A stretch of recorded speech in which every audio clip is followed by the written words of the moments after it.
കരങ്ങളുണ്ട് നിന്റെ ഹൃദയം തകരുമ്പോ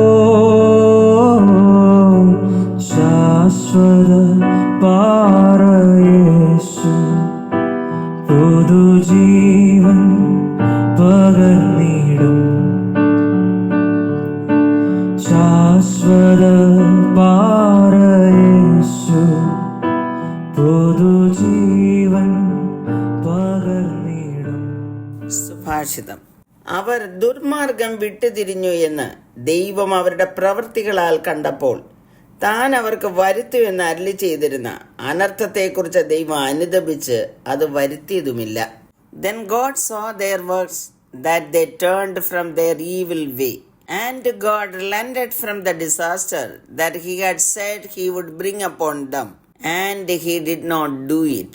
യോനായുടെ പുസ്തകം 3-ാം അധ്യായത്തിന്റെ 10-ാം വാക്യമാണ് വായിച്ചത്. അനുതാപത്തിന്റെയും അനുസരണത്തിന്റെയും കൃപയുടെയും ശക്തി എത്രമാത്രം ഉണ്ടെന്ന് തെളിയിക്കുന്ന ഒരു അധ്യായമാണിത്. മത്സ്യത്തിന്റെ വയറ്റിൽ കിടന്ന ദൈവത്തോട് നിലവിളിച്ച് അനുതപിച്ച യോനായെ മത്സ്യം കരയ്ക്ക് ഛർദ്ദിച്ചു കളഞ്ഞു. 3-ാം അധ്യായത്തിന്റെ 1-ാം വാക്യത്തിൽ വീണ്ടും ദൈവം യോനായോട് ഇടപെടുകയാണ്.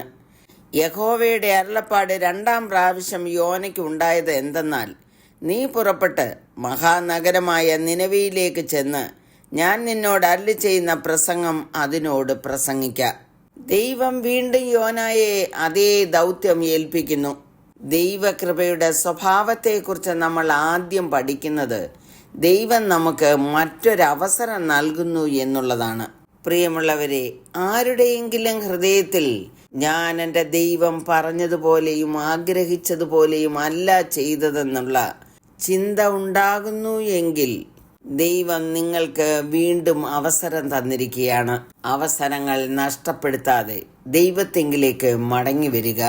യഹോവയുടെ കൽപ്പന പ്രകാരം യോന നിനവയിലേക്ക് വരുന്നു. ദൈവം തന്നിൽ കൂടെ അരുളി ചെയ്തത് അതുപോലെ അവരോട് പറയുന്നു.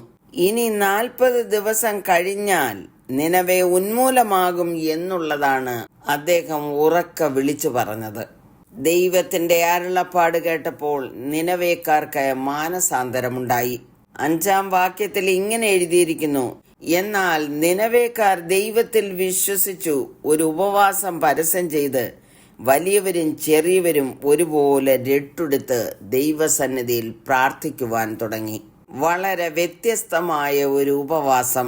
മനുഷ്യനും മൃഗങ്ങളും രട്ടുപുതച്ചത് ഉച്ചത്തിൽ ദൈവത്തോട് അപേക്ഷിച്ചു. ഓരോരുത്തൻ താൻ്റെ ദുർമാർഗവും താൻ്റെ കൈക്കലുള്ള സാഹസവും വിട്ട് മനം തിരിഞ്ഞു.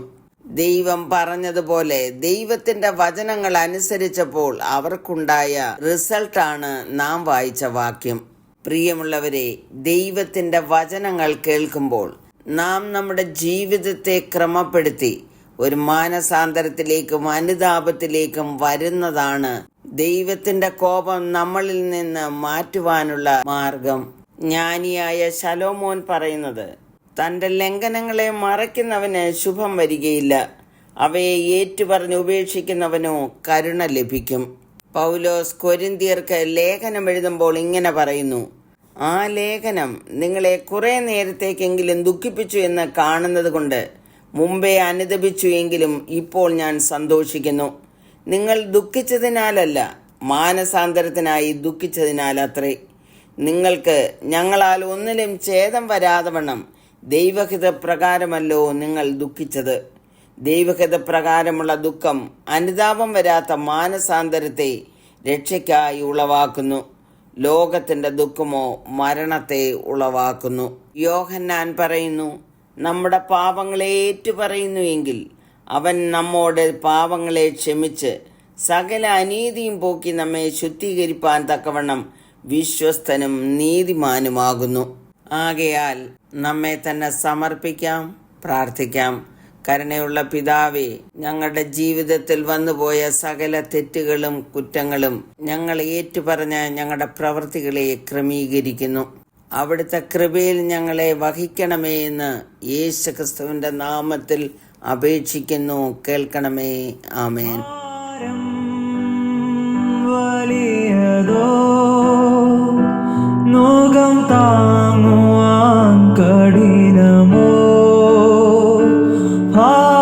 ഭാരം വലിയതോ നോകം താങ്ങുവാൻ കഠിനമോ സ്നേഹിതർ ദുഷിക്കുന്നു താങ്ങും കരങ്ങളുണ്ട്